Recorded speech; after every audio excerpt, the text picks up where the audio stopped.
गणपति महाराज, और कितने जोड़े वस्त्र रखने का इरादा है? फ्लाइट का समय हो रहा है। धरती लोक की फ्लाइट द्वार पर तैयार खड़ी है। अरे मूषक जी, पूरे 10 दिन की यात्रा है। इतने दिनों के लिए इतने वस्त्र तो चाहिए ही। मेरी मानो तो तुम भी थोड़े वस्त्र ज्यादा ही रख लो। बहुत मजा आने वाला है। भक्त मेरा और तुम्हारा बेसब्री से इंतजार कर रहे हैं। खूब मस्ती करेंगे। पुत्र गणेश, ये लो। मैंने तुम्हारे लिए रास्ते में ले जाने का कुछ खाने का सामान भी बांध दिया है। अपने साथ साथ मूषक को भी खिला देना। तैयार हो गया मेरा पुत्र। अच्छे से जाना। सब भक्तों पर खूब कृपा बरसाना। ठीक है, कोई भी भक्त निराश न हो। सबकी इच्छा पूरी करना।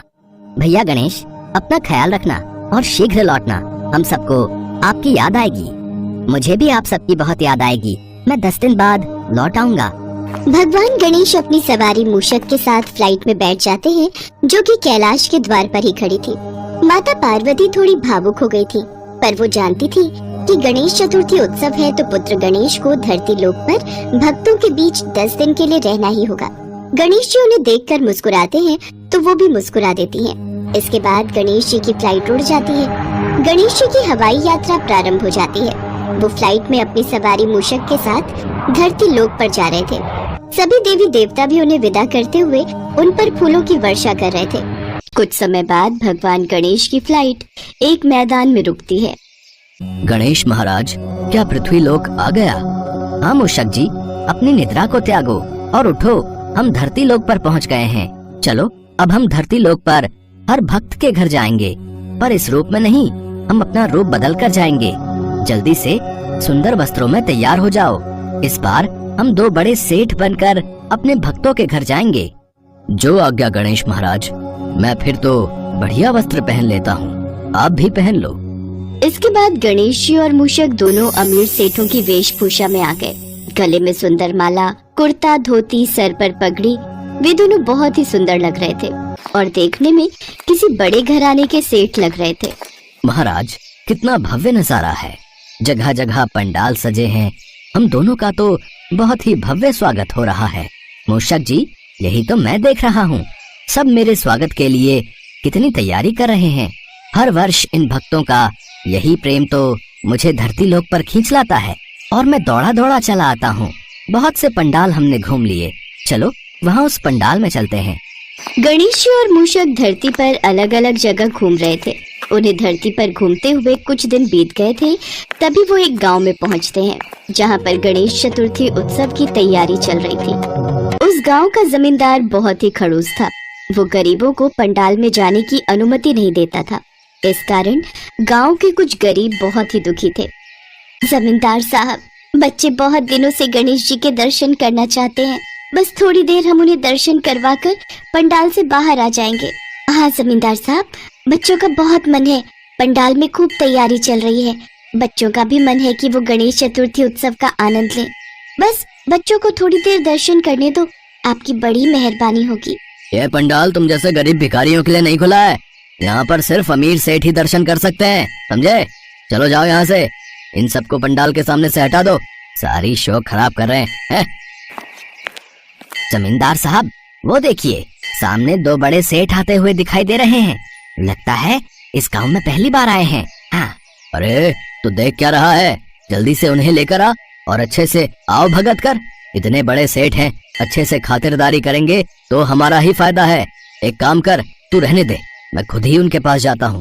भगवान गणेश तो पहले ही समझ चुके थे कि इस गांव का जमींदार बहुत ही लालची स्वभाव का है। वो उसके मन को पढ़ चुके थे और उसे सबक सिखाना चाहते थे। जमींदार जब भगवान गणेश के पास पहुंचा। नमस्ते। आप हमारे गांव में पहली बार आए हैं? हमारे गांव में आपका स्वागत है। आप बड़े व्यापारी दिखाई देते हैं। जी, हम सुंदरनगर से आए हैं। व्यापार के लिए निकले थे। थकावट होने के कारण इस गांव में रुकने का विचार किया, पर आपके गांव में हमें कोई ऐसा प्रतीत नहीं हो रहा जो हमारी आव भगत अच्छे से कर सके और हमारे साथ अच्छा व्यापार कर सके। कैसी बातें कर रहे हैं? आप पहली बार हमारे गांव में आए हैं, हमारे अतिथि हैं। और वैसे भी आप गणेश चतुर्थी के उत्सव पर आए हैं, तो आपकी खातिरदारी करना तो हमारा कर्तव्य है। मैं अभी सबको आपके लिए भोजन और जलपान की व्यवस्था करने के लिए कहता हूँ। आइए, आप वहाँ पंडाल में उच्च स्थान पर बैठिए। गांव का जमींदार लालची था। वो भगवान गणेश की खातिरदारी इसलिए कर रहा था ताकि उसे अच्छा व्यापार मिल सके। भगवान गणेश और मूषक तो मन ही मन हंस रहे थे। वे दोनों पंडाल में आसन पर बैठ जाते हैं। कुछ ही देर में उन दोनों के आगे ढेरों पकवान परोसे जाते हैं। बस फिर क्या था, भगवान गणेश और मूषक को पता था कि उन्हें क्या लीला रचनी है। वो जल्दी जल्दी सारे पकवान खा गए। फिर मूषक बोला, इतने से भोजन से तो मेरा गला भी तृप्त नहीं हुआ, थोड़ा और भोजन मंगाइए। हाँ क्यों नहीं, जाओ लड़कों, और पूरी हलवा सब्जी और जो भी है सब ले आओ। जमींदार के सारे सेवक और सेविकाएं भगवान गणेश और मूषक के सामने पकवान रखते जाते और वो झटपट खाते जाते। धीरे धीरे सारा भंडारा समाप्त होने लगा तो जमींदार घबरा गया। क्या हुआ जमींदार साहब, आप तो कह रहे थे कि आप हमें अच्छे से तृप्त करेंगे, हमारी सेवा करेंगे। हमें तो अभी और भूख लगी है, अभी तो हमने कुछ भी नहीं खाया, फिर आप हमें कैसे खुश कर सकते हैं? सुनिए, ये कोई साधारण मनुष्य नहीं है। हमारे सारे भंडार गृह खाली हो गए हैं। जितना भी भोजन बनाया गया था वो सब इन दोनों ने अकेले ही खा लिया। ये जरूर कोई दैवीय शक्ति है।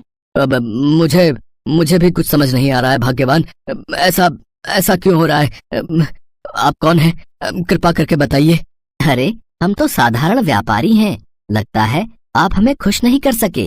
हम कहीं और व्यापार के लिए चले जाएंगे, हमें आज्ञा दीजिए।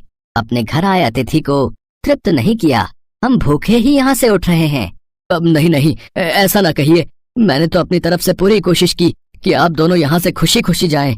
अच्छा, अगर तुम चाहते हो कि मैं यहाँ से खुशी खुशी जाऊं तो जाओ, पंडाल के बाहर जो गांव के लोग खड़े हैं उन्हें अंदर बुलाओ।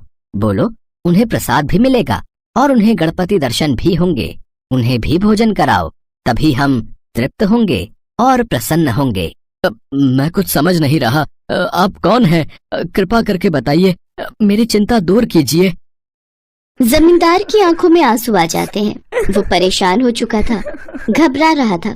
गणेश भगवान ज्यादा चिंता नहीं देते, वो अपने भक्तों को शीघ्र ही क्षमा कर देते हैं। इसलिए भगवान गणेश और मूषक अपने वास्तविक रूप में आ जाते हैं। उन्हें अपने समक्ष देखकर सभी भक्त उनके सामने हाथ जोड़कर खड़े हो जाते हैं। जमींदार को अपनी गलती का एहसास हो चुका था। भगवान गणेश के चमत्कार से फिर से पकवान बर्तनों में भर जाते हैं। ये चमत्कार देखकर सब हैरान रह जाते हैं। सब भगवान गणेश के नाम का गुणगान करते हैं। जमींदार और उसकी पत्नी मिलकर सभी गांव वालों को भोजन कराते हैं और सभी गांव वालों को भगवान गणेश के दर्शन का सौभाग्य प्राप्त होता है।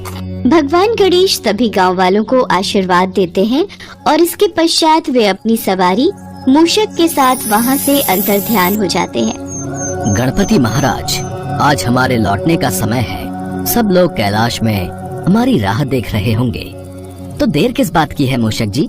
जल्दी से अपनी फ्लाइट में बैठ जाते हैं और वापस कैलाश लौटते हैं।